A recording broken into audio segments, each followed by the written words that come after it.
أسرة المحبوب طورا عشتم بالخير دهرا أنتم لله قوما ورجال لبر زخرا ما لكم غير المرام في ارتفاع الدين نشرا سعيكم نحو المعالي طمح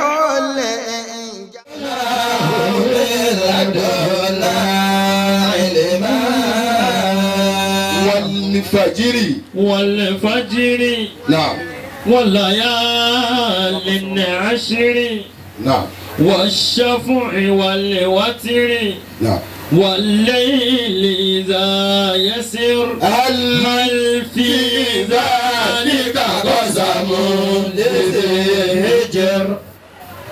bí èèyàn bá ka tírà dáadáa wọ́n gbé tírà kan ní atibuyanu fi aymani al-Qur'an Ibn al-Qayyim al-Jawzi òun ló ṣe. àbí tí a bá ka tírà tó ń pè ní al-Ittiqan fi ulum al-Qur'an ti Jalaluddin as-Suyuti. àbáwọn tírà bẹ́ẹ̀ bẹ́ẹ̀ bẹ́ẹ̀ àbírò àwọn tírà tó ń pè ní Fawatihul Asrari á jẹ́ kí yẹn mọ pàápàá etí wọ́n ń pè ní buwa nínú Qur'an.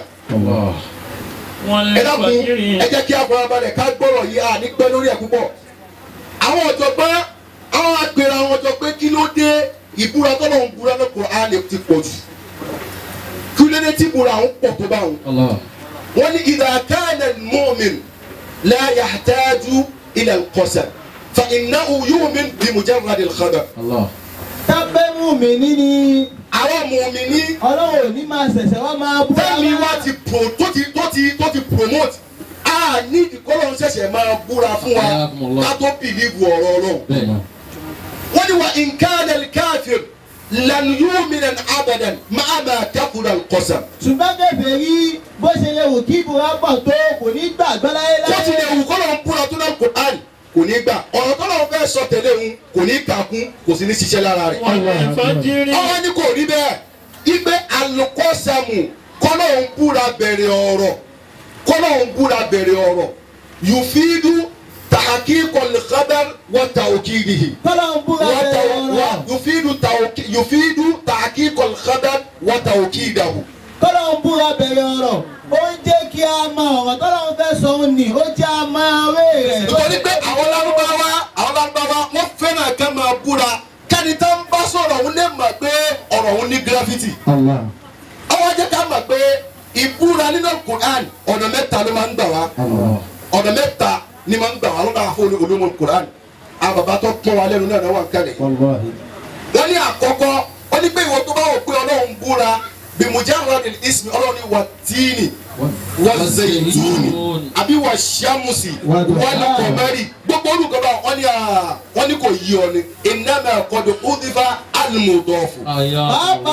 wọ́n ti pa mudhafu rẹ ni ìtumọ̀ rẹ̀ ni pé wàrọ́bì tíìnì wàrọ́bì zẹ̀yìntúni wọ́n jẹ́ kó yé wa pé wọ́n ní ìdí tàbí tọ́lọ̀ fi ń lo kọ́sámù tilka hadhihi al-ashya'u التي يقسم الله بها أو يقسم الله بها تعزم العرب أو يعزم العرب gbogbo àwọn kan tó lọ fi búra náà Kùránì o àwọn Lárúbáwá wọn máa fi ń búra kó tó di pọ́ńpẹ́ ànábì Muhammad sallallahu alaihi wasallam gbogbo tó lọ fi búra náà Kùránì pátá làwọn Lárúbáwá máa fi ń búra nítorí pé àwọn Lárúbáwá bàbàrà àwọn kìnìún wa nazala al-Qur'anu aw wa nuzila al-Qur'anu ala ma ya'rifun.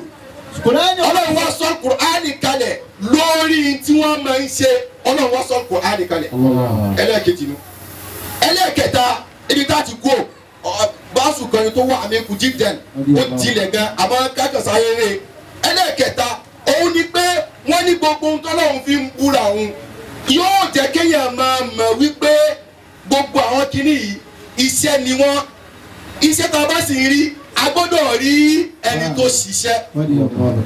wọ́n ní ìzá yaltazim wujudu al-masnu'ati wujudu al-masnu'ati yastalizimu wujuda as-sani'. rírí àwọn nǹkan tá a bá ṣe tá a bá rí ọ́bùjẹ́ẹ̀tì. àwọn báyìí tí gbogbo tàbá ti kanu tí náà gbogbo ọ̀nà máa sápá lórí tàbá ti dé ta fẹ́ ló bá yóò mọ̀ wá ní. wujudu al-masnu'ati yastalizimu wujuda as-sani'. gbogbo iṣẹ́ tá a bá ti rí láyé ó ń túmọ̀ sí pé a gbọ́dọ̀ rí ẹni tó ṣe ni. torí pé wujudu al-maf'uli yastalizimu wujuda al-fa'il. tábà ti rí iṣẹ́ tó ṣe a gbọ́dọ̀ rẹ́ni tó ṣiṣẹ́ òun náà ni. yastahilu wujuda maf'ulin bila wujudi fa'il. nínú àwọn impossibility ká iṣẹ́ tí yẹn ṣe ká bá ẹni tó ṣe. gbogbo àwọn tí Ọlọ́run fi ń búra òun Ọlọ́run fi ń búra ká lè bá a mọ̀ pé òun lòun tóbi tó ń ṣe gbogbo wọn ni. nínú àwọn ibi tọ́lọ̀ wá fi búra òun ni ayàtà fẹ́ lò ìṣúra tá fẹ́ lò Ọlọ́run wá ní wàlí fájírì. wàlí fájírì. mọ̀ bọ̀. والليالي العشر والشفع والوتر والليل إذا يسر هل في ذلك قسم لذي حجر. Ọlọ́run ní wàlí fájírì Ọlọ́run ló ń búra pẹ̀lú àsìkò àlìfẹ́jẹ̀rí. àwọn tafsiri wa tọwọ́ bọ̀ àmọ́ ẹni tí wọ́n gbọ́dọ̀ fún òun ní tani o òun ní Ibn Abbas ní sọláàtù subuhi ní wàlfàjìrì. àwọn kan ní ìdajì gùdátù yawmin nahar pé ìdajì ọjọ́ ọdún tá a máa ń dúró gangan lọ́dọ̀ òfin búra. àmọ́ Ibn Abbas ní sọláàtù subuhi ìrun àsùbá Ọlọ́run lọ́wọ́ fi búra. wàlfàjìrì walayalin ashir. Ọlọ́run ní mo búra pẹ̀lú òru mẹ́wàá. layalin ashir. àwọn afọ ní ashir ló pé o torí pé mu'annas ni. ṣíìn tó bá ti jẹ́ pé mu'annas ìsòkun ni ó máa gbà. wọ́n á gbé mùsàkà ni a máa fún. al-ashru li khamsati anbiya. ìbọ̀ mọ́ ti lọ bẹ̀ wọn. Ọlọ́run ló ń búra pẹ̀lú òru mẹ́wàá. àwọn afọ ní tafsiri wa tọ́ bọ̀ àwọn kan ní mẹ́wàá tí máa ń gbẹ̀yìn oṣù rọmọdánù lọ́lọ́run sọ. àwọn kan ní rárá mẹ́wàá tó lọ́run sọ òun ni mẹ́wàá àkọ́kọ́ tó máa wà nù oṣù Zul Hijja. mo ní pé bí ọba ti mú Zul Hijja tọ́ba ti ń gbà ọjọ́ àkọ́kọ́ ọjọ́ kejì tó bá di ọjọ́ kẹsàn-án òun làwọn aláràfà máa ń ṣe kí ni o lọ́ máa ń gbọ́ àràfà ìjọ òun làwọn alálàájì máa ń di àlàájì. ọjọ́ kejì tó bá tẹ̀lé òun ló máa ń jẹ́ ọjọ́ kẹwàá tóru rẹ̀ máa ń jẹ́ ọjọ́ kẹwàá ọjọ́ rẹ̀ máa ń ṣe kí ni o òun la máa ń kírun ọdún iléyá. walayalin ashr. játù kan sí wà ṣáfọ̀ ìwàlẹ̀ ká tó padà síbẹ̀ Ọlọ́run náà ń búra pẹ̀lú ṣáfọ̀ ìwàlúwàtì àwọn afáwa tọwọ́ bọ̀ pé aṣáfọ̀ ọ̀fọ̀ ẹ̀ torí pé Ọlọ́run máa ń dá wa méjì méjì ni.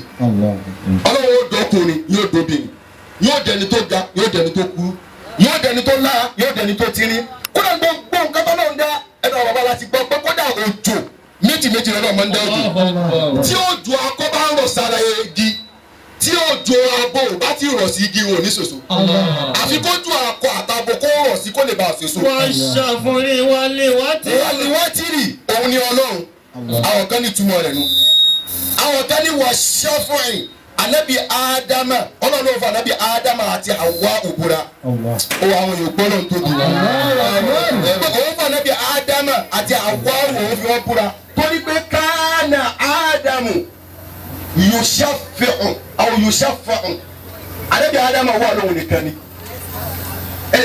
kánà Ádámù witiran Anabi wa yushafi'u Allahu bi Hawa. Anabi Adama dáwà. ó dáwà ní Ọlọ́run wá fi ìyá ńlá wa ìyá wa Hawa'u Ọlọ́run wá fi ṣèkejì rẹ̀ ó kọ́ pé Ọlọ́run fi Anabi Adama àti Hawa'u òun fi búra òun tún wá pọ̀ wọn Ọlọ́run ẹyọ kan tó lè pé méjì ojú fúnra òun búra.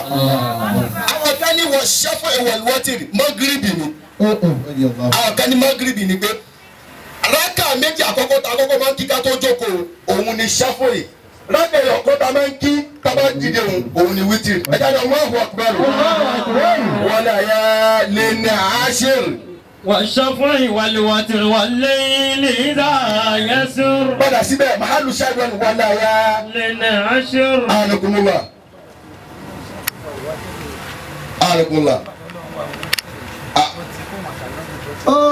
ọlọ́run ti wà ní wítìrì rí kó tó di pé ọlọ́run wá yọ ànábì jáde kó tó wá di wítìrì ẹja ní ọmọ àgbà kúrò. ọlọ́run ní òru mẹ́wàá yìí òun ló máa ń fọ́ sí ìjọ tá a máa ń ṣọdún. ẹ jẹ́ ká wá mọ àǹfààní òru mẹ́wàá yìí ká tó bọ́ síbi ọ̀rọ̀ Eid. فيما ورد عن فضل 10 ذي الحجة. òru mẹ́wàá yìí òru tó lágbára ni tó tóbi ni tó ní gíráfì níwájú ọ̀rọ̀ tó ní pé àwọn ìṣẹ̀lẹ̀ ńláńlá kan àwọn àdárò àríkọ̀ ó ṣẹlẹ̀ nínú oṣù tí oṣù ọjọ́ mẹ́wàá yìí máa ń fọ̀ sí àkọ́kọ́ mẹ́. قبل الله توبة آدم وتاب عليه. Ànábì Ádámù alayhi salatu wa salam ìgbà tó ṣe ọlọ́run inú oṣù tá a fẹ́ mú tí a ti máa ń kírun ọdún léyà nínú oṣù lọ́lọ́run foríjì. فيه وجد إبراهيم الخلة. nínú tábàlọ́ pa Ànábì wa Ibrahim Khalilullah ó yẹ jíjẹ Khalilullah yìí nínú oṣù yìí náà ló wáyé. ونفسه للنيران. nínú oṣù yìí òun náà ni wọ́n ju Ànábì Ibrahim sínú ọlọ́wọ́ ni iná ó gbọ́dọ̀ jó. وولده للقربان. nínú oṣù yìí nínú oṣù tá a fẹ́ mú yìí òun náà lọ́lọ́run sọ fún Ànábì Ibrahim pé kó lọ fi ọmọ rẹ̀ rúbọ kó lọ pa ọmọ rẹ̀ Ànábì Ismail nínú oṣù yìí náà. وقلبه ọlọ́run wá ní pé o ti ẹ̀ tàlẹ́ àṣẹ wa ìwọ tó ń wọ ọmọ ti pé o tún wá rí a tún wá ní kó o lọ pa fún wa o tún wá tẹ̀lé àṣẹ wa látòní àfọmọ́rọ́pò ọmọ náà àfi rọ́pò ọmọ náà òun náà la fi pẹ̀rẹ̀ fún léyà. وقلبه للرحمن. nínú oṣù yìí òun náà lọ́wọ́ sọ fún Ànábì Ibrahim pé aslim qala aslamtu li rabbil alamin.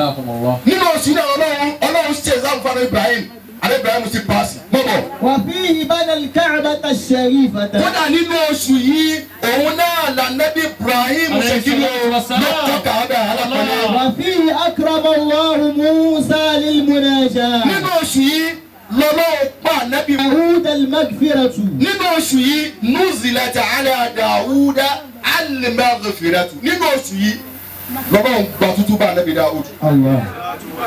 nínú oṣù yìí náà ni ọlọ́mọṣà wọn àdúgbò tá a kà yìí ọlọ́mọṣà bí àbùkátà. العشر لخمسة أنبياء عليهم السلام. ìkan mẹ́wàá ẹ̀bùn mẹ́wàá Ànábì Ọlọ́run mẹ́wàá Ànábì Ọlọ́run márùn-ún tí o gbọ́ mi Ibrahim أعانكم الله. Ànábì Ọlọ́run márùn-ún àbọ̀ àǹbàlí spíkà wa Ànábì Ọlọ́run márùn-ún lọ́lọ́run fún lẹ́bùn kan mẹ́wàá. الله. tó bá gbọ́ apá Ànábì mélòó ni Ànábì márùn-ún lọ́lọ́run fún lọ́gùn kan mẹ́wàá. lọ́lọ́run fún lẹ́bùn kan mẹ́wàá. àkọ́kọ́ عشر آدم عليه السلام. àkọ́kọ́ ẹni tó lọ́wọ́ kọ́kọ́ fún lẹ́bùn kan mẹ́wàá Ànábì Ádámù ni. عليه السلام. ẹjẹ ní alayhi salatu wa salam. alayhi salatu wa salam. Ànábì Ádámù sùn yóò wá jí ó bá Hawa ulẹ́gbẹ̀ẹ́ rẹ̀. الله. famala aṣáhùn wọ fáwọn. ó wá bá Hawa ulẹ́gbẹ̀ẹ́ rẹ̀. bí ó ti jí báyìí ó kàn ní nímọ̀ ní hazi yìí. Tálẹ̀ ní obìnrin ó bá bí yìí. ọ̀rọ̀ pé ọmọ ló rẹwà tuntun báyìí. Ọmọ ló sẹ́ẹ̀tì yìí. ọmọ ló sẹ́ẹ̀tì yìí. ta ló lóbìnrin tó rẹwà yìí. Ọlọ́run ní lákà ìwọ ló ní. Ádámù lábùn ìwọ lọ ní. ìwọ ló ní. Ànábì Ádámù fẹ́ fọwọ́ kan Ọlọ́run ní káyọ̀ gbọ́dọ̀ fọwọ́ kan. Ọ̀dọ̀ fọwọ́ kẹ́. hatta tu'tiya aw tadfa amahraha. Àyàfi kó o tó lè fọwọ́ kan ó sàṣẹ̀dá kí lórí rẹ̀. Ànábì Ádámù ní wa ma mahruha. kí ni wàá kí ni sàṣà. Ọlọ́run ní fasalli 10 marrat linnabi akhir zaman. ó yá ṣe àsàlátù mẹ́wàá fún ànábì tó jẹ́ òun ànábì gbẹ̀yìn. àwọn yóò sì ní bá Ànábì Muhammad. Ànábì sàṣàdá kí àwọn ní pé sàṣàlátù mẹ́wàá fún Ànábì Muhammad. Ànábì Ádámù lọ́wọ́ kọ́kọ́ fún lẹ́bùn kan mẹ́wàá. Naam. Aṣu Ibrahim. Ànábì Ibrahim lọ́wọ́ tún fún lẹ́bùn kan mẹ́wàá. Ànábì Ibrahim ni. Ọlọ́run wá sọ fún Ànábì Ibrahim pé wọ́n ibi ibùtálà Ibrahim wọ́n bu'u bí kalimatin fa atammahunna. àwọn kẹlẹ́mẹ́tì tó lọ́wọ́ sọ mẹ́wàá ni wọ́n márùn lórí márùn ní gbogbo ara. nígbà táwọn Ànábì Ibrahim paasi rẹ̀ lọ́wọ́ ní inni ja'iluka linnasi imama. Ọlọ́run sọ Ànábì Ibrahim bí olórí gbogbo ayé. Ànábì Ibrahim ní Ànábì ẹlẹ́kejì. Aṣu Ṣuaib. Ànábì ẹlẹ́kẹta òun ni Ànábì Ṣuaib tó lọ́wọ́ fún ní ẹ̀bùn kan mẹ́wàá. Ànábì Ṣuaibu yìí wọ́n ní baka lillahi 20 sanatan 20 years ló fi sunkún fọlọ́ fadhahaba basaruhu lónìí wọ́n sunkún yìí ojú rẹ̀ fọ́ faradallahu basarahu ọlọ́wọ́ dá ojú rẹ̀ padà fún ọlọ́run tí wọ́n ń là lójú padà ọlọ́run wọn náà màláíkà Jibril kọ́ lọ bá pé ẹkún tó sùn yìí pọ̀ in kunta bakaita khawfan minan nirani. tábẹ́ ọkùn tó ń tó bá ṣe pé òun sunkún yìí nítorí pé ọ̀fẹ́ wọn náà ni òfẹ́ wọn náà ni àmọ́ntùkà ọlọ́run lónìí mo ti fi ọ̀rọ̀ kan balẹ̀ mo garanti rẹ pé òun ní wọn náà òun ní wọn náà. wa in kana tatlub wa in kana turidu al-jinana. ṣùgbọ́n tábẹ́ àlìjẹ́nà lọ́wọ́ ń wá pẹ̀lú ẹkún yìí. tó ẹgbẹ́ àlìjẹ́nà ló ń wá bó ti sunkún yìí wàhábùtùhá laka. mo ti bùn ẹ mo ti dáṣẹ mo ti fi ṣe gift fún ọ. àlìjẹ́nà ti di tirẹ̀. wa in kunta tatlubu ridwana. ṣùgbọ́n tábẹ́ ìyọ́nú àwọn ọlọ́run gẹ́gẹ́ lọ́wọ́ ń wá pẹ̀lú ẹkún tó ń sùn yìí. àtọ́ ìtòkè. mo ti fún ẹ ìyọ́nú èmi ọlọ́run. tó ẹgbẹ́ ìyọ́nú èmi ọlọ́run mo ti fún ọ. ó ní àgbókò tí ọlọ́run kàkàlẹ̀ ẹ̀kọ́ ni wà. ó ní innama abuki shawqan ila liqa'i rabbik ila liqa'ik. ó ní àlìjẹ́nà kan ni mò ń wá gbogbo nǹkan ikọ́ ni mò ń wá ọ̀gá nǹkan tí mò ń fẹ́ náà ní ìfẹ́ rẹ ọlọ́run. shawqan lẹ́ni tí bí. ila liqa'ik mo fẹ́ pàdé ìwọ ọlọ́run ni mo ń jẹ̀ràn pé mo fẹ́ pàdé ìwọ ọlọ́run. yóò wá ṣe kídìmọ̀ rẹ fọ́dún mẹ́wàá ó ní Ànábì Mùsá. alayhi salatu wassalam. ó ní Ànábì Mùsá fi débẹ̀ Ànábì Ṣuaibu wá sọ fún pé tó bá wù ọ́ ó lè lọ́dún méje. tó bá sì wù ọ́ ọdún méje lèmi plan fún ọkọ olù tó bá wá wù ọ́ o lè sọ di ọdún mẹ́wàá tó bá sọ ọdún mẹ́wàá o látọ̀dọ̀ rẹ nù fa ayé la ajá lẹ́yìn ní ọ̀dọ̀ ìdá àmọ́ yìí kí ní kẹ̀kẹ́ méjì tó bá lò kò sí ìtò ìfọlọ́ ní. Ànábì Ṣuaibu la Ànábì ẹni kẹta ìkẹta tọ́lọ̀ fún ní ẹ̀bùn kan mẹ́wàá. Aṣiru Musa. Aṣiru Musa Ànábì ẹlẹ́kẹ̀rin tọ́lọ̀ fún lẹ́bùn mẹ́wàá ìka mẹ́wàá o ní Ànábì Musa. Alayhi salam. Ànábì Musa ìjọ tí Ọlọ́run fún la tó ṣàdéhùn ọ̀rẹ́ Musa pé a fún ìwọ Musa a ṣì ọ́ lẹ́ni tí ó máa bá wọn Ọlọ́run sọ̀rọ̀ lamma wa'ada Allahu al-munaja níjọ́ Ọlọ́run sọ pé a fún ọ lẹ́kùn tó máa bá wọn Ọlọ́run sọ̀rọ̀ ó máa bá wọn sọ̀rọ̀ a tún wá fún ọ ní tírà tí ó máa jẹ́ at-Tawrat nínú Ànábì Musa wá dùn ó wá sọ fọlọ́n pé òun náà wá dà níyàn fọlọ́n pé òun ó sì ṣe kankan fún Ọlọ́run Ọlọ́run ó gbàwẹ̀ 30 days fọlọ́n nígbà tó wá parí àwẹ̀ yìí ilé tó wá fẹ́ lọ bá Ọlọ́run sọ̀rọ̀ Ànábì Musa wá ló já igi zaitun ó wá fi fọ ẹnu láti lè bá àbọ̀rọ̀ sọ̀rọ̀ kẹ́nu lè má bàa bá wọn Ọlọ́run ní Musa Ọlọ́run jẹ́ pé dọ́dọ̀ Ọlọ́run ní Musa ìwọ máa gbé halufu fami sọ́ọ̀ìn òun ẹnu aláwẹ̀ àti yàbọ̀ ẹ̀ndí mi rẹ̀ mísìkì ó lọ ọrùn ju tùràrí àlùmísìkì lọ́dọ̀ Ọlọ́run Ọlọ́run ní Ọlọ́run wá dá padà pé lọ fi mẹ́wàá kún ló fi wá di 40. Fatamma miqatu rabbihi 40 layla. òun lànàbì fún ní òun lọ́wọ́ tó fún ní ẹ̀bùn nǹkan mẹ́wàá ẹni tó lọ́wọ́ fún lẹ́bùn nǹkan mẹ́wàá tó parí ó lànàbì Muhammad ẹ̀bùn kan mẹ́wàá tànàbì òun ló wá ga jù òun lọ́wọ́ sọ pé wọ́n lè yá lé àṣìr kéwàá fà. wa layalin 'ashr. ó nìkan mẹ́wàá Ọlọ́run wá sọ fún wa ká tó gbé microphone lẹ̀ àwọn àfọwọ́ sọ fún wa pé mana akrama Allahu هذه الأيام العشرة. أكرمه الله تعالى بعشر كرامات. ọ̀rẹ́ wa tá a sọ yìí gbogbo ẹni tó bá pọ́nlé tó bá pọ́n oṣù yìí lé yóò ṣe kí ni o Ọlọ́run ló wọ́n fún ní ẹ̀bùn kan mẹ́wàá. Al-barakatu. ìbọn alẹ́ ni tó bá pọ́n oṣù yìí lẹ́sẹ̀ ọjọ́ mẹ́wàá ìwá yìí tó bá pọ́nlé Ọlọ́run ló wọ́n fún ní oore mẹ́wàá. Allahu akbar.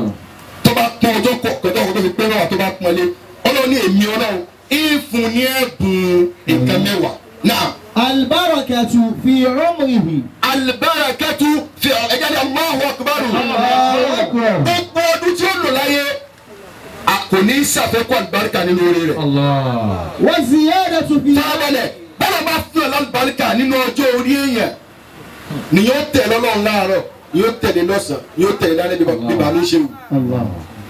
bá ti dàgbà tó yìí tọ́lọ́wọ́ ò sú wọn rí Ọlọ́run sì ní jó sú wọn Ọlọ́run sì sẹ́wọ́n lẹ́sàn àtẹ̀lé bàbá lọ sí ibi oore tọ́lọ́run ṣe fọ́ọ̀mù wa tó tẹ̀lé àwọn bàbá lọ wọ́n lọ ṣe wá sí níbẹ̀.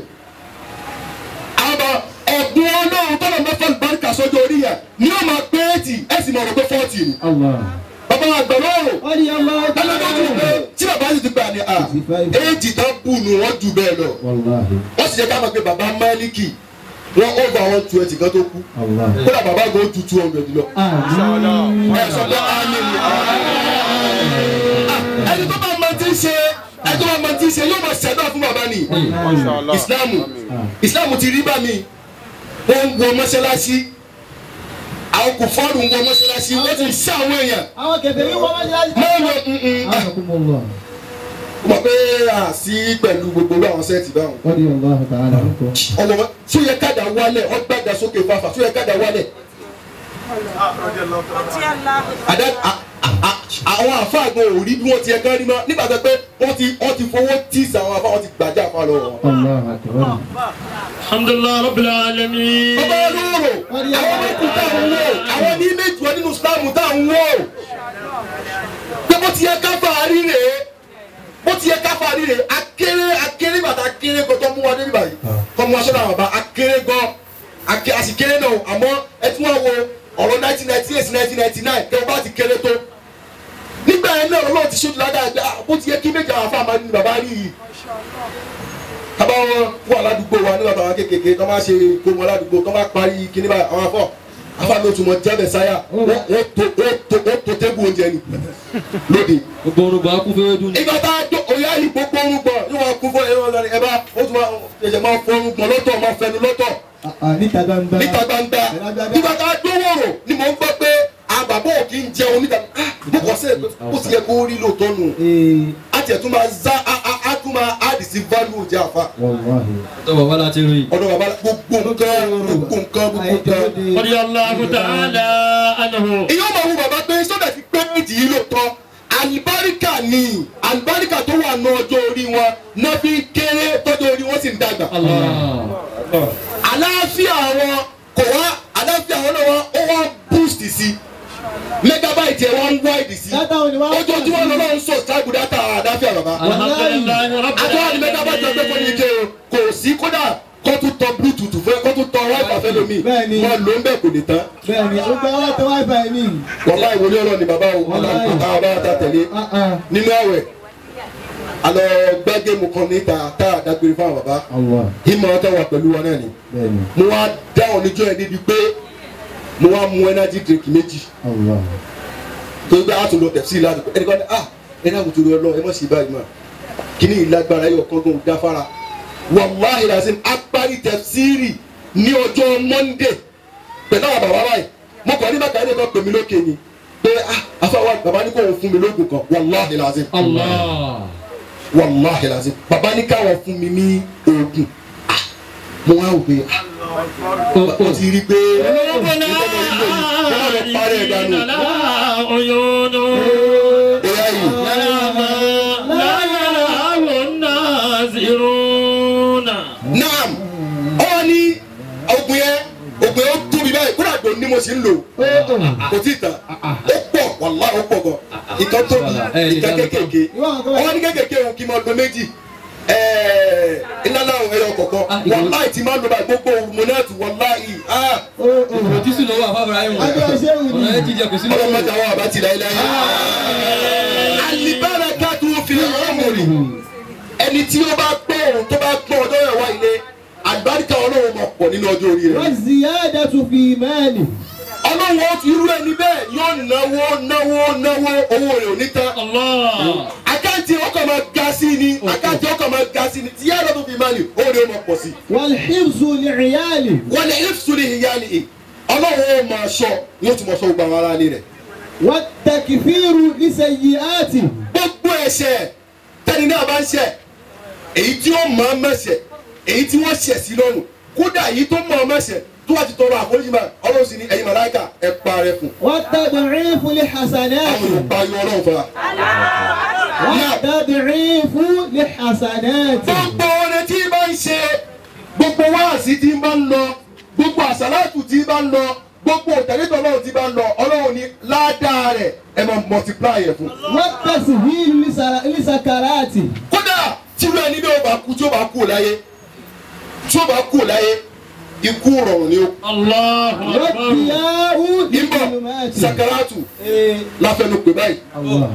Allahu akbar. ẹlòmí ò mọ̀ jẹ́wọ́ láìṣẹ̀ lẹ́yìn ìgbà tó kú tán ní bọ́ọ̀ ló ti rí kú.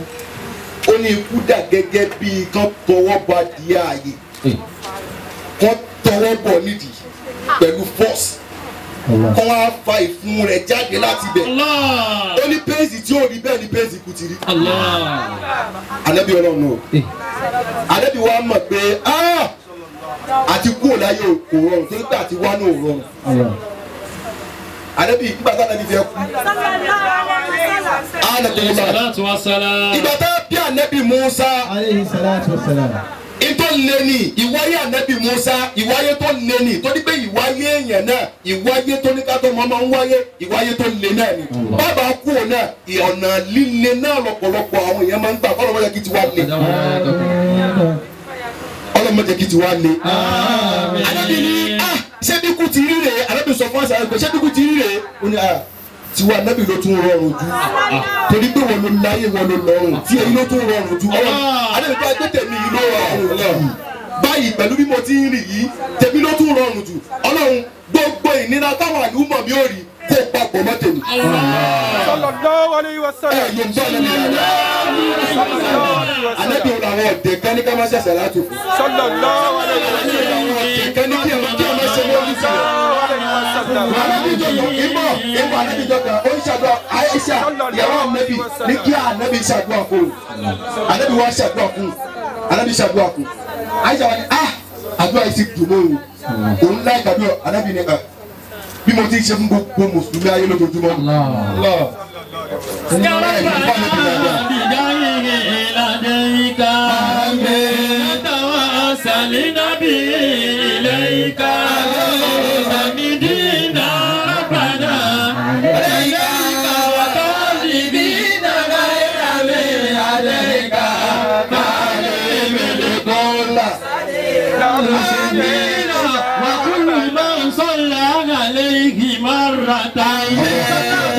الله عليه أشرة في الحديثها زجهرة ومسلم كان شهرة فكانها كن سالما من نكير نعم مبو والتسهيل والضياء لظلمات. irú ẹni bẹ́ẹ̀ bó bá kú Ọlọ́run ní káwọn màláíkà kan lọ fíksì àwọn gílóòbù oríṣiríṣi sínú sàárè rẹ̀ kò ní wà nínú òkùnkùn kódà gbogbo yẹn náà ti ń jẹ́ òkùnkùn láyé Ọlọ́run máa tàn mọ́lẹ̀ fún òun. والتثقيل لميزان. ẹ jẹ́ àdúró báyìí ọjọ́ ti lọ a sì fẹ́ gbádùn bàbá inshallah tọ́pìkì wa gangan lọ́pàá ọlọ́dẹ́yà a máa bára lórí Al-Mahbub TV inshallah ọjọ́ ti lọ kálíbà gbádùn bàbá ẹ dákun gbogbo wa anakumullah bàbá wa àgbàlóró Al-Mahbub ẹ jẹ́ lọ́dí Allahu ta'ala ẹ wí bẹ́ẹ̀ dáadáa ẹ wí bẹ́ẹ̀ dáadáa mo fẹ́ dá wákà kan fún bàbá ni. àṣìṣe fẹ́ rìn wọ́n kàkí. àṣìṣe fẹ́ rìn wọ́n kàkí. a ti rìn wọ́n kàkí bọ̀ torí gbogbo ń tà ń lò wọn àwọn náà ni wọ́n kọ́ wa. wọ́n gba àwọn ọmọ yìí mójútó tí mo kọ́ wọn dáadáa. àárín wọn kàkí náà ni. bí àbá ti máa ṣe báyìí Ọlọ́run má jẹ́ á dójú tì wọ́n. Ọlọ́run má ṣe wá lọ́mọ tí máa ń dójú táwọn òbí rẹ̀. mo wà ń bẹ̀ níjọ́ kan èèyàn kan wọ́n sọ pé àrùnkùnlà wàhálà tẹ̀ ṣe ti pọ̀ jù wọn yọdún ẹ̀ náà bá wọn kó àwọn tíra kan wá ṣé tún kádùn ní ìgbà mẹ́rin ní fi parí rẹ̀ ìgbà mẹ́rin ní fi parí rẹ̀ ẹ bẹ́ẹ̀ ka tíra mọ́ wàhálà yìí ti pọ̀ jù bàbá wọn sọ ń dọ̀nà pé àwọn ní gbọ́ wàhálà ìbọn sọ pé àwọn ní gbọ́ kí n má ka tíra mọ́ bí ìbá ka tíra mọ́ bó ní ti ṣàwọn ilé láǹfààní gbogbo ìdánumọ́jú gbogbo wàhálà nítorí ọmọ kí ó nítorí jẹmọ́ rẹ̀. ولو أنني أسعى لأبناء معيشتي أفاني ولو أتلم قليل من المال ولكنني أسعى لمجد ما أفعلني عرف بالطموحات العالية وقد يدرك مجد المحصل أمثالي الله أكبر ẹ̀jẹ̀ ń dá tèmi náà o mo mọ̀ pé àwọn tí Ọlọ́run fi tí kì mí ìtàn dúró tì mí ìdájọ́jọ́ ọmọ kí òyì àwọn tó wá ká àdájú mi lọ dáadáa ẹ̀mọ́ wá ká àdájú mi lọ dáadáa adébíyó sàwọn tí ilé tiẹ̀ ní wọ́n ràn wọ́n ilé pọ̀. kápẹ́ bá fún bàbá bá wà á fún bàbá òòlè bá fún bàbá. àgbàbù rẹ̀ ṣáà ẹ máa tẹ̀lé mi pẹ̀lú àmì táwa ti wá dákẹ́lẹ̀ àwọn àjọ gbé káwọn pé bá wà fún bàbá bá wà á fún bàbá òòlè bá fún bàbá. kò tó fa ànábì inú bá fún bàbá. àlàáfíà tó ànábì Mùsá bá fún bàbá. ìgbàdúrà tó fún Muhammadu bá fún bàbá.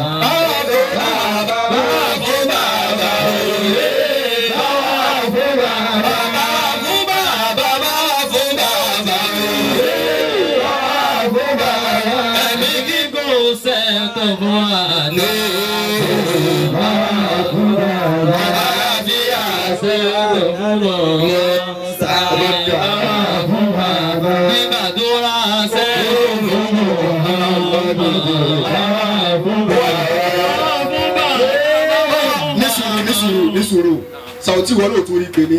Ó ń gbé. Bá a fún bàbá bá wà á fún bàbá òye. Bá a fún bàbá. Àlàáfíà tó fa ànábì Mùsá. Bá a fún bàbá. Ẹ̀mí gígùn tó fa ànábì Mùsá. Bá a fún bàbá. Àlàáfíà tó fa ànábì Mùsá. Bá a fún bàbá. Ìgbàdúrà tó fún Muhammad.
فصل لربك وانحر إن شانئك هو الأبتر. آمين. آمنكم الله. آمين. آمين. آمين. آمين. اللهم آمين. الحمد لله. أكيد كوريري. الحمد لله رب العالمين. صلاة المحبوب ترى gbogbo ọmọ sí ọ̀dọ̀ bàbá wa gbogbo ìgbà tó kú gbogbo ọ̀tọ̀ kú wàhálà pẹ̀lú yàtọ̀. Àlàáfíà kò fi ṣàánú fún wa ẹ̀mí àfàwà ògùn kí wọn ò lè tọ́ wa pẹ́ ẹ̀mí gígùn tó pọ̀ kò fi ṣe kẹ́ fún wa yá máa ń làhùn lè rí sùn wà lórí kọ́ ya kì í ṣe ìkànnà mi sókè nù fún rí látẹ̀jì àlà fìtínà tànà sí ibẹ̀ àjí gbogbo ha ìbàlẹ̀ kí mo rà. Àmín wàlẹ̀ tó fún mi mọ́.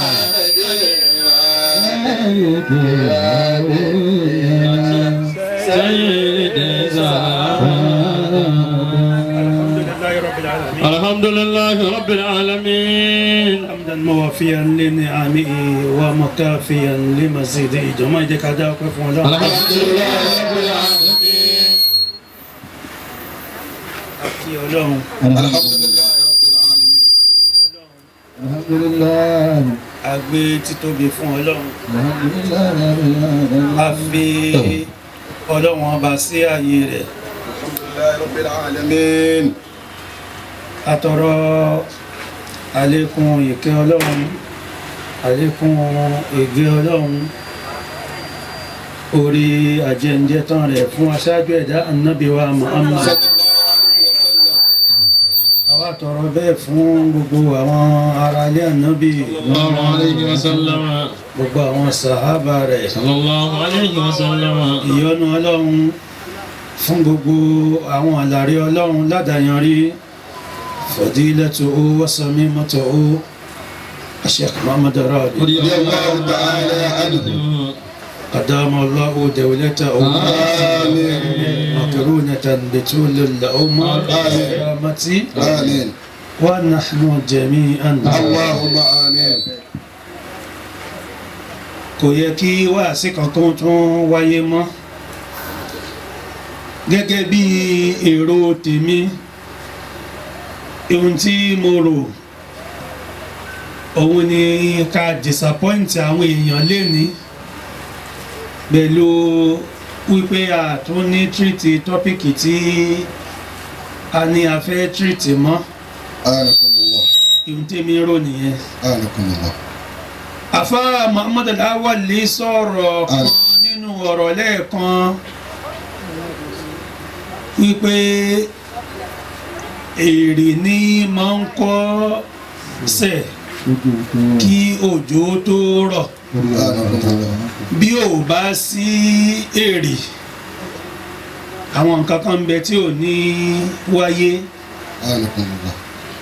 àbí tó ṣe pé bí wọ́n bá tiẹ̀ wáyé ìwáyé wọn ò ní wúlò. Allahu Akbar. Òjò lè rọ̀ lóòótọ́ yóò máa ṣe àǹfààní tiẹ̀ gẹ́gẹ́ bí àáfàá ṣe wílẹ̀ nǹkan. Anakumullah. Òun ni àwọn àyè ibi tọ́lọ́run bá ti máa ń dárúkọ òjò nínú Kùránì tí Ọlọ́run bó pè ní gẹ́ìzù. Anakumullah. Gbogbo ibi tọ́lọ́run bá ti dárúkọ mọ́tọ́rù nínú Kùránì tó pe òjò ní mọ́tọ́rù òjò tí ò dání. Allahu Akbar. Òjò tí aburú ó gbẹ̀yìn ẹ̀ òun ní mọ́tọ́rù. Bó bá ṣe wípé òjò tí yóò ṣe aráyé láǹfààní ni gẹ́ìzù lọ́lọ́run ó pè é. Bẹ́ẹ̀ ni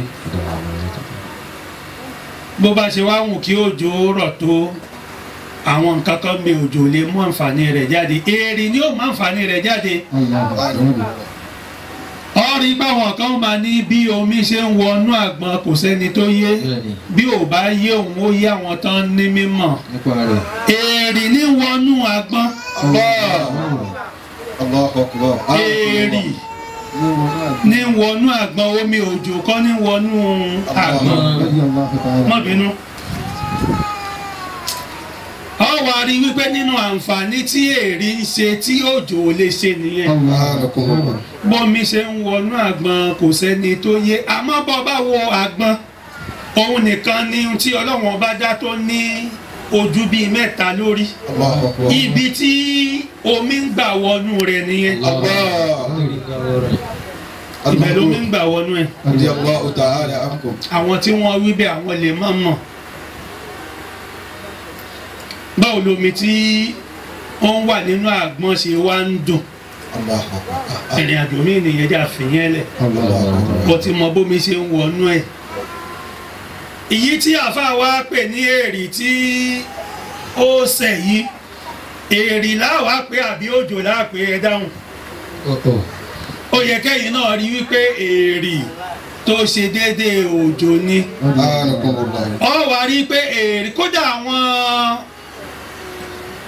èèyàn kan gbọ́dọ̀ ṣọ́ra ni. Anakumullah. Èèyàn ò gbọ́dọ̀ ní bóun ṣe tójú bọ gbogbo mímọ̀ náà lòun ó ṣe lo gbogbo mímọ̀ àbí lòun ó ṣe máa sọ nípa gbogbo mímọ̀ káwọn èèyàn má wá yí mọ́lú ẹ̀ lọ́wọ́ pé a ti sọ náà àwọn òwòrò yẹn á kàn fi tẹ̀sùn bá bójú ni aláwo ni wọ́n. Anakumullah. Astaghfirullah alazim. Wọ́n sì ní mọ̀ pé mímọ̀ ló débẹ̀. Anakumullah. Nípa wípé àwọn tí wọ́n máa ń ṣe ọ̀rọ̀ Ṣàngó nǹkan gan Anakumullah. wọ́n ní àsìkò tó fi nídìí èrì Allah. àmọ́ bàbá dìpọ̀ ń bẹ̀ kọ́ máa wò pé báwo lọ ṣe mọ̀ Mímẹ́sì ni wọ́n máa wò pé bí wọ́n bá kí ń ṣe ara wọn bàbá ti ń ṣe ara wọn bí bí wọ́n pé wọ́n bá wọ́n rẹ̀ débẹ̀. lànà wọn báwo ni wọ́n ṣe mọ̀ Anakumullah. olódo ni Research sì ni. bẹ́ẹ̀ ni Anakumullah. gbogbo nǹkan pátá lèèyàn máa ń tojú bọ̀ láti wádìí Yallahu ta'ala anhu. bẹ́ẹ̀ ni àmọ́ jẹ́ ká fi eré àyẹn lẹ̀ torí àwọn tó ṣe pé wọ́n ní nǹkan tí wọ́n gbé dání ju irú ìtawé yẹn lọ àfa ọlọ́run ó ṣe àlékún Àmín. ọlọ́run ó ṣe àlékún àlùbáríkà Àmín. àwọn àdúrà kan ń bẹ béèyàn bá ṣe béèyàn ò bá ṣe ọlọ́run ti fi sáàyè ṣíṣe irú rẹ̀ ní irú àdúrà ilé èèyàn lè fẹsẹ̀ èèyàn lé ojú ọ̀nà nǹkan o kò mí ní pé kẹ́ni ọ̀hún ó má rìn ju ẹni ọ̀hún lọ bẹ́ẹ̀ wàhálà inú mi ó máa dùn púpọ̀ ní gbogbo ìgbà Alhamdulillah Rabbil Alamin. ní gbogbo ìgbà táfà bá ń lò kí o. Alhamdulillah Rabbil Alamin. sàfúlẹ̀ àti kì í sàfà nìkan ni mo fẹsẹ̀ lé ojú ọ̀nà a sì dúpẹ́ pé ọ̀pọ̀lọpọ̀ àwọn tá a fẹsẹ̀ wọn lé ojú ọ̀nà ní a lè sọ pé wọ́n tún rìn ju àwa gan lọ. Alhamdulillah Rabbil Alamin. bẹ́ẹ̀ ni àfa padà wá rin ojú ọ̀nà ọ̀hún ju èmi gan lọ so sì mọ̀ pé ọ̀nà téèyàn bá ń rìn ní gbogbo ìgbà tí ń rìn ní gbogbo ìgbà dídán lójú ọ̀nà òun ò máa dán sí ojú ọ̀nà tí ẹsẹ̀ bá ti pa tì kókó ó máa wù ú bẹ̀ àmọ́ ojú ọ̀nà téèyàn bá ń rìn lárìn tún rìn yóò máa dán sí báfa ṣe wá ń rin ojú ọ̀nà yẹn lárìn tún rìn ó wá ń jẹ́ ó máa dán sí ló fi wá dán ju tọ̀dọ̀ mi gan lọ. Alhamdulillah Rabbil Ọlọ́run ó ṣe Alamin. àlékún àlùbáríkà Àmín. bẹ́ẹ̀ ni báfa bá ń sọ lárúbáwá báyìí mi fúnra mi ó sì tún máa wo ẹnu ẹ̀ pé Ọlọ́run má ṣe nǹkan fúnṣẹ́ ọ̀rá bí o bẹ́ẹ̀ ni àdúrà àfa àdúrà kan ní tá a lè ṣe tán èyí tí a lè ṣe nígbà tí ń ṣe èyí tá a lè ṣe kọ́lọ́ má ṣàì gba gbogbo ẹ̀ Àmín. kọ́lọ́ má wàá kúrú ẹ̀mí àfa àtẹ̀lẹ́ Àmín. àlùbáríkà ni kọ́lọ́ ń jó ma tẹ̀lé àlùbáríkà Àmín. àti gbogbo àwa tó kù tí ajọ́ mọ kí ó náà ní o irú eléyìí tí àfa ń ṣe yìí tí máa ń ṣe ń gbogbo gbàdúrà nígbà gbélé kọ́ là kọ́kọ́ n kò tètè mọ wá wí ni wọ́n á kọjú sọmọ ní òpònú lẹ́yìn ẹ̀yìn ponú ihun tí ìjìjọ kọ yín wọ́n wá fi wí nìyẹn lórí yín ò ní túmọ̀ ẹ̀yin náà wá gbà bẹ́ẹ̀ mo ní da ẹ jẹ́ kí èmi sọ̀pọ̀tì yín èmi ò wá sọ bó nìyẹn ṣe nítumọ̀ mo wá kọrin níjọ́ náà mo kọ́kọ́ mú ẹsẹ̀ ọ̀rọ̀ kan wá wípé ajibtu ala man yata'asha bil bayti wal kayfa la yamutu nígbà mo mú yẹn wá fún wọn láti fi sọpọ́ọ̀tì wọn mo tún wá mú orin kan wá orin bàbá kan ní Andalusi tí máa ń pààyàn bóyá o ti rántí orin ọ̀hún ì máa ń bẹ́ àwọn èèyàn lórí ì máa ń pa àwọn èèyàn ó wá ní nígbà tí òun wá jókòó jọkọ̀ òun wá rò gbèsè ayé òun pé bóun ṣe ń bá gbèsè ayé òun lọ yìí tóun bá kú ta ni ó sunkún lẹ́yìn òun wá rí wípé kò sẹ́ni tí ó sunkún òun tóun bá kú tayọ idà tóun fi ń bẹ́ àwọn èèyàn lórí sọ́ọ̀mọ́ ni ọmọ rìn yẹn sọ́ọ̀mọ́ ni ọmọ ó fẹ́ kí n kọ́ ọmọ ó ní àti idà tóun máa ń jù máwọn èèyàn mo wá ní idà tí ẹni yìí fi ń bẹ́ àwọn èèyàn kí ni ẹni yìí ń wí mi ní ọ̀dẹ̀lẹ̀ ẹ̀yin ò mọ̀ wípé idà tó lóun fi ń bẹ́ àwọn èèyàn àti ọkọ ọmọ àtìyàwó ni bàbá yẹn ń sọ ipe bí gbogbo àwọn èèyàn bá tiẹ̀ sunkún òun mọ̀ pé idà òun tóun fi ń pa àwọn èèyàn yóò sunkún òun ò réèyàn fi òun ṣiṣẹ́ ẹbú mọ́ ọmọ òun náà ó sì sunkún mo ti mọ ibi tó gbọ́ sí lábẹ́ bàlágà mo wá fi táwọn jíjọ́ náà pẹ̀lú orin Pasuma táwọn kọ tán ní kò wúlò wọ́n ṣẹ̀ṣẹ̀ wá jí mo ní ọ̀dẹ̀ níyìn àti onítùmọ̀ bó ṣe rí nìyẹn mo wá ní tí n bá ti kọ́ bàlágà tó bá jẹ́ pé bàlágà nìkan ní ń kọ́ ìní burú mọ́ bó ṣe jẹ́ nìyẹn gbogbo àwọn màlúmọ́ọ̀tì yìí ibi tí ń lọ nìyẹn gbogbo ẹ̀yán yán ó wá pè sára àfáà yìí. Alhamdulillah Rabbil Alamin. ọba bí ń bàlágà yóò dáhùn bó bí ní mọ́ntìkì yóò dáhùn bó bí ń náwó yóò dáhùn Alhamdulillah Rabbil Alamin. ó ní mo fi ní kò yẹ kí wáàsí ó sí mọ́ lónìí àmọ́ ihun tí a sọ ní wípé alhamdulillah alladhi ad'aka wa abqa túmọ̀ rẹ̀ kí ló ọpẹ́ ni fún ọlọ́run ọba tó ṣe wípé ó máa ń panilẹ́kún ó sì máa ń múni rẹ́rìn. lálàlàlà tú bí i ṣe wí alhamdulillahi alladhi adahaka wa abuka. ọpẹ́ ni fún ọlọ́run ọba tó ṣe wípé òun ló máa ń múni rẹ́rìn tó sì máa ń panilẹ́kún. ó tún nọ́ọ̀sì tí ń wí gangan ni nípa wípé ó ní ohun tí fẹ́ lò ń bẹ̀. ọlọ́run ọba ó máa panilẹ́rìn yóò máa panilẹ́kún. àwa dúpẹ́ fọ́lọ́run tí ò lo ìyẹn fún wa tó jẹ́ pé ìkejì ló lò alhamdulillahi alladhi abuka wa adaka. ọpẹ́ ni fún ọlọ́run ọba tó ṣe wípé ó máa ń panilẹ́kún ó sì máa ń panilẹ́rìn tó bá yóò pa wá lẹ́rìn. panilẹ́kún yóò wá fi ẹ̀rín gbẹ̀yìn rẹ̀ gbà míì. òun ni mo fi ní méjèèjì kó alhamdulillahi rabbil alamin. alhamdulillahi alladhi abuka wa adahaka. ọpẹ́ ni fọ́lọ́run ọba tó jẹ́ pé tó bá nígbà tó bá ti panilẹ́kún yóò tún wá fẹ̀rín rọ́pò rẹ̀. ó wá panilẹ́kún ó pa wá lẹ́kún lórí Abdulwahab Yusuf ní ọjọ́ bíi mélòó sẹ́yìn. ó wá pa wá lẹ́rìn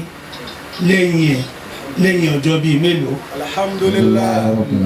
ọlọ́wọ́n ọba tó ṣe pé bó bá sàn ní ìdí kò sí tá a ṣe tayọ ipa tó dúpẹ́ fún. Allahu akbar. bọ́lọ́wọ́n bá bá fún ní ládìí a tún dúpẹ́ fún. alhamdulillah. ó rẹ̀ wá lẹ́kún kò rẹ̀ wá lẹ́kún a dúpẹ́ fún. Allahu akbar. ó dàbí ìgbà tí bàbá àbí ìyá bá fún ọmọ ní ládìí bàbá mi ń gbẹ kò ní bẹ ọmọ òun pé kó pẹ̀lẹ́ àmọ́ bàbá mi ń bẹ nígbà tó bá rí pọ́mọ yẹn ti realize mistake ẹ̀ yóò wá bẹ̀ pé kó pẹ̀lẹ́. Allahu akbar. yóò wá fọ́ mọ́ra. bẹ́ẹ̀ náà wá lọ́rọ̀ ọlọ́run bó fún ní láti ń gbà míì yóò wá bẹ̀ pé kó pẹ̀lẹ́ yóò fà mọ́ra irú ẹ̀ lọ́lọ́run sì fún wa. fún ẹlòmíì ní láti kò sì ní bẹ̀ pé kó má bẹ̀ ó sí mẹ́ bó bá lóru rẹ̀ kí la ṣe sí. Allahu akbar. alhamdulillah. ó lè pé mo fẹ́ kó gbọ́rọ̀ yẹn yé mo ní kó sí wá sí mi ẹ̀rọ ni mi ṣe tí ìfẹ́ wọnú kéwú. odidi wá sí mi. àmọ́ lọ́wọ́n ó fún ní láti ń gbà míì yóò bẹ ní padà ó mì ní pé yóò padà tún fà á mọ́ra yóò compensate ẹ̀ pẹ̀lú nǹkan míì Allahu akbar. yóò sì fẹ́ lómi láti ń gbà míì. yóò tún fún fọ́nù dìde. bẹ́ẹ̀ ni ìhun tọrọ rẹ tó gbà náà tún. ó ti fún ládì yìí tó ẹkún yìí pọ̀ yóò tún fún àní ọ̀dájọ́ yóò tún fún fọrùn. ọlọ́run tí ò wá ṣerú bẹ́ẹ̀ fún wa. alhamdulilayi. alamin. ó ti mélòó mo ti sọ tàfà mo ti sọ sí ó ti méjì bẹ́ẹ̀ ni. àfa wa ń sọ̀rọ̀ lẹ́ǹkan nígbà tí àfa sọ̀rọ̀ ọpẹ́ lórí ọ̀rọ̀ ọmọ bíbí. Allahu akbar. báfa ṣe wá ń sọ ó wá jẹ́ kí n rántí àyà kan nínú Kùránì àwọn ànábì ọlọ́wọ́n ọba méjì lọ́lọ́wọ́n ọba fún ní àyà yẹn ẹyẹ òǹgbẹ lọ́lọ́run sì ní kó mú àyà yẹn wá ń jọ tó mú wá fún wọn àwọn àyà kan ń bẹ ọlọ́wọ́n ọba padà tún mú wá sínú Kùránì ni kó tó di wípé ọlọ́wọ́n ọba sọ lọ́dọ̀ àwọn gbogbo àwọn èèyàn gbọ́ Kùránì yìí kọ́lọ́wọ́n ọba tó sọ Kùránì kalẹ̀ ní ọ̀nà tó gbà sọ kalẹ̀ yẹn àwọn àyà kan ń bẹ ọlọ́wọ́n ọba ti mú wá ṣáájú nígbà Ádámà alayhi salatu wa salam. àti Háwáwù tí wọ́n ń bẹ ní àlìjẹ́nà àmọ́ àyà yìí ṣẹlẹ̀ kí Háwáwù tó wáyé òun ni wọ́n fi wá ní ẹni tí ń bá ń wá ọmọ tí ò bá bímọ tójú ọmọ bá ń pọ́n wọ́n ní káwọn àfọwò máa lo àyà yẹn fún wọ́n ní ẹni tí bá ń wáya tí ò ní aya tí ò lórí obìnrin bẹ́ẹ̀ ni ẹni tí ò níyàwó a ṣe bèrè àna rẹ̀ lọ́wọ́ rẹ̀. ẹni tí ò níyàwó àná rẹ̀ ò kí ń kú. nígbà kí ló fẹ́ bá débi àná. kò ní dáná. ayùn wá yùn ànábì Ádámà bí ayùn ọkọ àbí ayùn ayábá wá yùn ẹ̀dá wọ́n ní kó máa lo àyà yẹn fún àbí tí ayùn ọmọ bá yùn ìyá àbí bàbá tí ò tí ì ráyè di ìyá tí ò tí ì ráyè di bàbá wọ́n ní kó máa lo àyà yẹn fún. ànábì Ádámà wá ń pa alayhi salatu wa salam. àbí kò yé. anakumullah. ọ̀nà méjì ni àyà yẹn gbà wá àmọ́ àmọ́ náà tí tá a fẹ́ lò òun nígbà tí ádámù wa ń bẹ lóhun nìkan lẹ́yìn ìgbà tí kò rí àwáwù mọ́ nípa páwọn kan ní àyà yẹn kọ́kọ́ wáyé àmọ́ yẹn kọ́ lèmi fẹ́ lò kó tó di pé ọlọ́run dá àwáwù àmọ́ ìtẹ́mi fẹ́ lò òun nígbà tí ádámù wa ń bẹ lóhun nìkan ádámù wa ń dárìn ẹni tó ti níyàwó rí tó wá jẹun tí ò níyàwó mọ́ divorce ò da nínú tọ́lọ́wọ́n ọba ò ṣe fẹ́ nìyẹn anabi náà sì kọ́ àdìsí anabi náà anabi ò fẹ́ kéyìn ó divorce àmọ́ tá a fẹ́ ló ń bẹ̀ ádámù wà máa dá lọ ó wá di wípé bí ádámù bá kọjá lẹ́gbẹ̀ẹ́ koríko bí ádámù bá kọjá lẹ́gbẹ̀ẹ́ igi àwọn igi ó wà máa sálámọ̀ sí ádámù pé ádámù sálámà lẹ́kùn o bó o bá kí wa kí ẹ o bí ádámù bá kọjá lẹ́gbẹ̀ẹ́ àwọn òkúta ó máa wá kí ádámù pé ádámù bó o bá kí wa kí ẹ o ní bó ṣe sọ̀rọ̀ ara rẹ.